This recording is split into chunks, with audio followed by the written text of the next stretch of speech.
President Bongbong Marcos condemned China's Air Force harassing a Filipino aircraft over Panatag Shoal.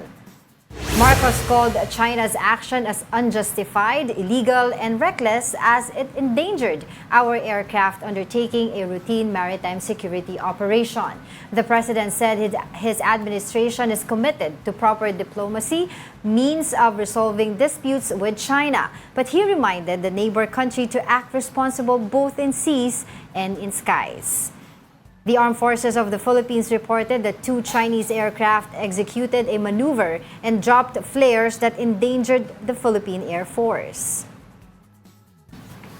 Now, to tell us more about this, we have Armed Forces of the Philippines spokesperson, Colonel Francel Padilla. Good morning, Colonel Padilla. Thank you for joining us. Magandang umaga, Sir Angelo and Ma'am Angela. Magandang umaga po sa inyong mga tagapagsalita. Okay. Yes, Colonel, let's get right to it po. We all heard naman yung statement ng ating Pangulo. But ano po ang official reaction po ng AFP about China's latest harassment po sa ating Air Force? Do you think they were trying to show us na sila pa rin ang supposedly naghahari-harian sa area na yan? Ito nga, Sir Angelo, no, yung release po nitong flares and dangerous maneuvers that the Air Force conducted with our 212 aircraft is a clear indication of their deceptive intentions. No? Yung kanilang ICAD activities, yung sasabi ko, illegal, coercive, aggressive, and deceptive operations. Yes. Ang actions na ito, is unwarranted and constitute a form of aggression, no? And demonstrate their lack of respect for peace and diplomatic engagement. Yeah, Colonel, I'd like to ask kasi nasasanay tayo na karamihan ng aggression ng China usually nasa atin na karagatan, no, towards the Navy or the Coast Guard, and we all know what has happened already. But I'd like to ask, how dangerous is what China did sa atin Air Force? Ano po yung worst case scenario na pwedeng mangyari sa atin ng mga kasamahan sa Air Force? Are we looking at kung may possibility na tatama po ang flare sa atin na aircraft? So pwede yun, sir, no? Depende po kung how close the flares fly towards our aircraft. No? So talagang very glaring itong ginawa nila na nagkaroon ng dangerous maneuvers, no, na dalawa to, isa was flying, hovering above our aircraft, okay, and the other was nasa side, no? But despite po itong blatant provocation na to, ang worth to note na ginawa rito, sir, is our pilots and crew displayed the highest level of professionalism and dedication. Yes. They have remained unfazed and pinakita nila ang there was no emotional response on their side and despite this aggressive action. So, napakita dito, sir, yung skill and composure in this situation as a testament of the training and discipline of our pilots po. Yes, Colonel, I'd like to ask, mabilis lang itong question ko, is how many times po ginawa na to sa atin ng China yung sa dangerous aerial maneuvers? This is the first time, sir, na may ganyan insidente tayo sa air. Usually, sir, itong mga ICAD activities nila, they conduct it during our RORE missions. But this time, sir, these are regular and routinary maritime patrols that we conduct. And this is the usual flying path that we also take during these maritime patrols. Kumustahin lang po namin yung mga pilot na na-involve po dito sa nangyaring insidente na ito? Basically, return naman po, no, nakapag-land po sila at around 10 a.m. po nung August 8 sa Clark Air Base. Ito pong routine na ginagawa po ninyo, itong nangyari po yung maritime security operation rather, how often do we usually do this? Regular ito, ma'am, no? We do not disclose, of course, the schedule of this. But madalas po talaga natin itong ginagawa. Regular basis, this is being done. Kasabay ito ng pagpapatrolya natin sa dagat with our naval vessels. We also conduct this through our Air Force area patrol. Opo. Just to be clear lang po, no? So what happens now po pag ito po ay nangyari po ulit? Ano po ang directive po? Sa side po ng AFP, no, yes, yun naman pong rules of engagement natin is clear to everyone po that we deploy in our regular missions.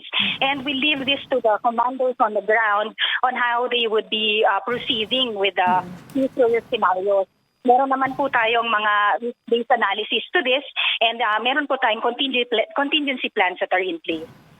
Alright, siguro yun na lang po muna at this point, and we'll continue to get in touch with you po for more updates regarding this incident. For the meantime, thank you so much.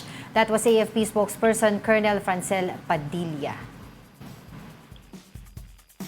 Yan, at least, Yun, nagmamadali kasi si Colonel, may meeting daw busy, sila after. you know, all know, kasi busy sila Colonel, but malinaw na ngayon kasi some people wanted to know if this is the first time or nangyari na to, Yes, na-highlight I was lang. gonna ask. So sinabi ni Colonel, this is the first time that China has did such a maneuver sa air.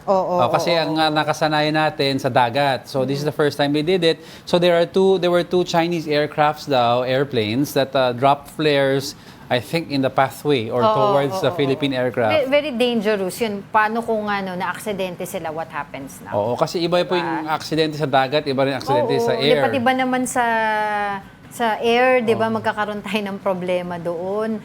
Pero of course, on their side of defense or yung kanilang panig sa China, sinasabi nila, ginawa nila to within their legal rights. Pero at we are intruding in their exercises na ginagawa within that Pero area. if you see is a progression, kitang-kita mo ang progression ng China from compared to 3-4 years ago.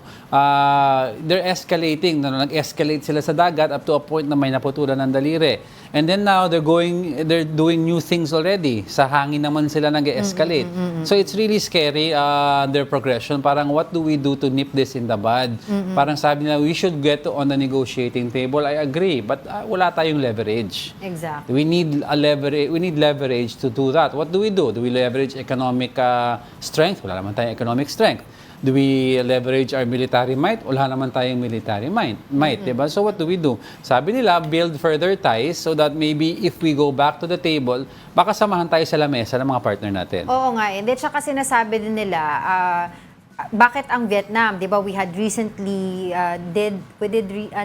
yung parang exercise with the Vietnam, and ang Vietnam also one of the claimants diyan sa area na yan, at hindi naman natin sila nakakaaway. So ano ba yung dapat gawin natin? And of course, para makatulong din natin magkaroon ng kumbaga synergy with other Southeast Asian claimants, 'di ba? Doon sa area kasi as of now, tahimik sila hindi din sila nagsasalita regarding Kasi ang sa Vietnam ata alam ko, although madami tayong nag-claim sa specific areas of the West Philippine Sea, but yung area kung saan pinagdidiskitahan tayo ng China, parang hindi ganong kataas ang interest nila yan.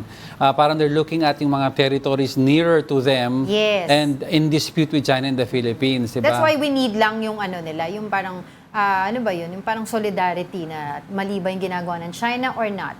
Yun yung iniisip din ng ibang mga, of course, yung mga analysts, nag-iisip sila, bakit tahimik ang neighboring countries natin pagdating dito. Of course, alam naman natin, we have Australia, we have Japan, we have US on our side. We have Germany. Yeah, we have on Germany. our side. Diba? So, ano pa mangyayari after that? But yun nga, ngayon, katatapos lang ulit ng resupply mission dun sa BRP Sierra Madre na nagkaroon din ng sabi nila pagsunod, parang binantayan tayo ng mga Chinese Coast Guard doon sa pagbigay natin ng supply. They made sure na wala tayong binigay doon na mga construction materials. Ay, binantayan. Now, they are eyeing and sabi nila, ano pa bang magagawa natin? Hundreds of diplomatic protests na tayo and kung ano-ano pang mga statements na ilalabas natin. But then again, walang nangyayari. I think the protest is not really, we're not looking for an instant reaction to it. Siguro what we're doing is putting it on record. So when the time comes na let's say China is willing to talk to us, we can say, well, we went through the proper channels, hindi kayo nakinig. And this is our only recourse left. Kaya nga ang sinasabi nga nila, after nitong mga diplomatic protest na to, maigi din mag-build na ng case itong Marcos administration patungkol naman doon sa yung environmental case against China. 'Di ba kasi may mga reported tayo na mga incidents na pagsira ng mga coral reef, etc.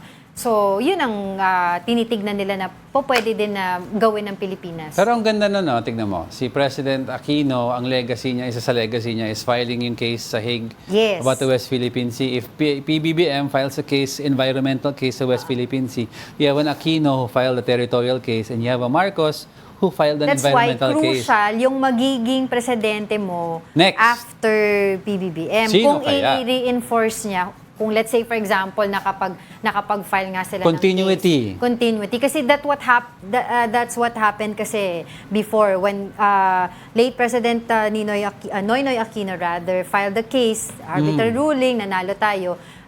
Just in time ng pag-alis niya sa termino, pagpasok ng Duterte administration na hindi naman na-reinforce ng iba, totally different yung foreign policy. Correct. Kaya ngayon, naghahabol tayo. Oo.